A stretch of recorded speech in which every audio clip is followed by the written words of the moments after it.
Dan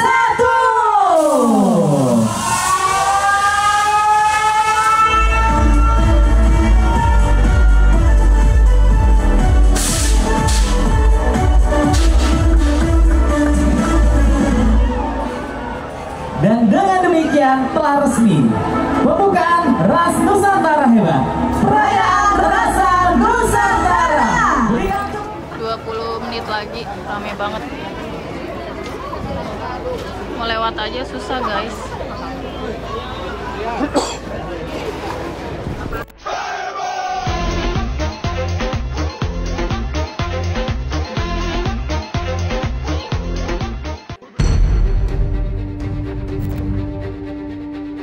Diresmikan secara spektakuler dan fenomenal, serta langsung dipadati banyak konsumen, Grand Opening Rans Nusantara Hebat milik Raffi Ahmad dan Kaisang Pangarep pada bulan Maret lalu, sukses menjadi titik terpadat berkumpulnya para pecinta kuliner. Namun belum genap 1 tahun berlayar, bisnis kuliner dan hiburan yang dinakodai oleh Raffi Ahmad dan Kaisang Pangarep itu oleng. Berbagai foto video memperlihatkan situasi dan kondisi Rans bisnis F&B milik Raffi dan Kaisang itu sepi, dan bahkan stand kios banyak ditutup. Tak ayal, muncullah isu Rans Nusantara Hebat bangkrut pun merebak di jagat maya. Rans Nusantara Hebat rupa-rupanya tak sehebat namanya. Bisnis yang dinahkodai 2 orang berpengaruh di tanah air itu semakin di titik sepi, bahkan terancam bangkrut. Untuk menyingkapi kondisi dan situasi sebenarnya yang terjadi, tim Insert Investigasi pun mendatangi langsung BSD, tempat lokasi bisnis Raffi dan Kaisang itu berada. Dan di sanalah tampak kondisinya berbeda dari yang diberitakan di luar sana. Kendati demikian, para pengelola dan pemilik stand di sana mengaku situasi sepi itu sempat dialami, namun tak berlangsung. Ternyata setelah berkeliling-keliling daerah Rans Nusantara Hebat ini, ternyata banyak sekali tenan yang ada di sini ya.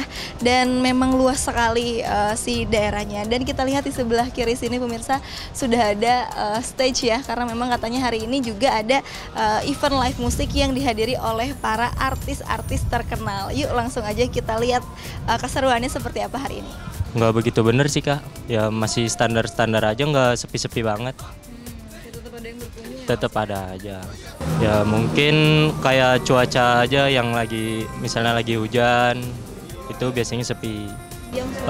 Siang ke sore. Siang ke sore. Jam 2, jam 3 itu mulai rame. Memang dulu sih pada awal-awal buka ya, itu di bulan Lebaran memang sangat-sangat crowded ya, padat banget. Mobil-mobil sampai ngantri di depan, sampai bikin kemacetan segala macam lah, memang sangat crowded. Cuman memang ada downfall-nya sedikit.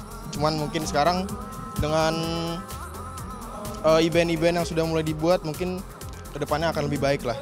Untuk perkembangan kita dari grand launching itu sangat lumayan viral dan juga cukup bagus. Dari segi bisnis juga cukup bagus. Memang ya bisnis ada naik dan turun, tapi so far sih kita masih cukup oke. Sejatinya, Rans Nusantara Hebat didesain dengan mengutamakan konsep outdoor yang menyatu dengan elemen ramah lingkungan. Pengunjung yang datang tidak bisa menikmati beragam hidangan dengan tempat duduk yang memberikan kenyamanan. Namun bicara soal rasa makanan di Rans Nusantara Hebat, konten kreator Jessica Jane sempat memberi komentar dan penilaian yang cukup penohok. Banyak warganet menafsir, gara-gara komentar sang konten kreator inilah yang diduga menjadi cikal bakal sepinya usaha kuliner milik Raffi dan Kaisang itu. Namun hal itu langsung ditepis Kepala Marketing dan Komunikasi Rans Nusantara Hebat. Nah sayang banget nih, kalau misalnya di sana aku mau tambahin garam kayak kurang asin gitu. Rasa daunnya juga nggak terlalu kayak gimana gitu ya? Nggak terlalu terasa. Dia ini lebih parah dari boba sih guys. Boba berbahaya kan bagi lambung karena susah dicerna. Ini udah. Iya. Apa punya terus ya hancur. Punya 5 kali lah. Ini juga hancur sih, tapi kayak 1 menitan gitu. Ya rahang aku bisa berotot guys. Sempat, karena untuk semua masukan pasti ada dan pasti banyak. Semuanya kita tampung dan semuanya coba kita usahakan. Kita coba mencari win-win solution atau kita coba untuk terobosan-terobosan baru yang bisa kita lakukan.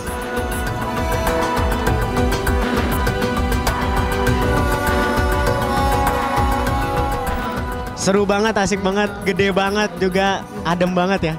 Enak.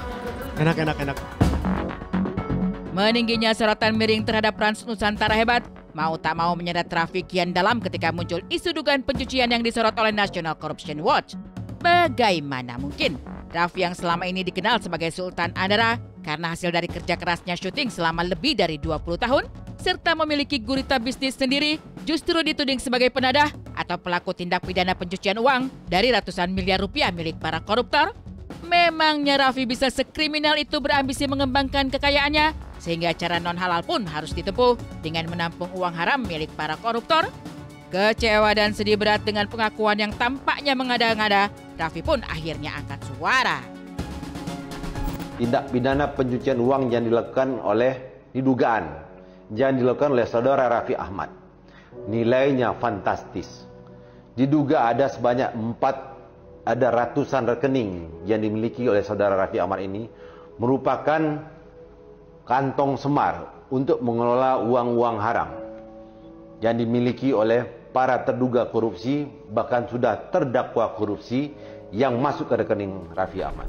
Kalau yang seperti itu ke personal aja, saya tidak pernah mengundang media, saya nggak pernah klarifikasi, enggak. Tapi ini masalahnya ini menyangkut kredibilitas. Dibilang pakai ada pencucian uang negara lah, disangkut pautkan dengan ada nama baiknya anak presiden lah, ada dibilang saya buka tempat judi, kasino, judi online terkait sama Rafael Alun. Kayaknya tambah lama ini harus saya klarifikasi karena ini menyangkut kredibilitas saya. Apalagi kemarin permasalahannya ini banyak banget klien-klien iklan, klien-klien semua perusahaan, Rans. Ini yang jadi merasa terganggu, akhirnya saya mau klarifikasi. Kalau uang yang mana saya dapatkan ini, saya kerja dari umur saya 13 tahun.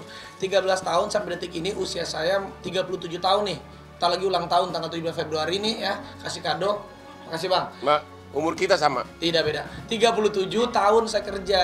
Jadi sudah hampir 25 tahun aku kerja dan alhamdulillah ya meskipun karir saya seperti anak tangga tapi sampai detik ini saya dipercaya oleh stasiun TV, berbagai macam brand dan saya menabung. Dan kemarin 6 tahun terakhir di luar, bayangin aja saya 26 tahun bekerja.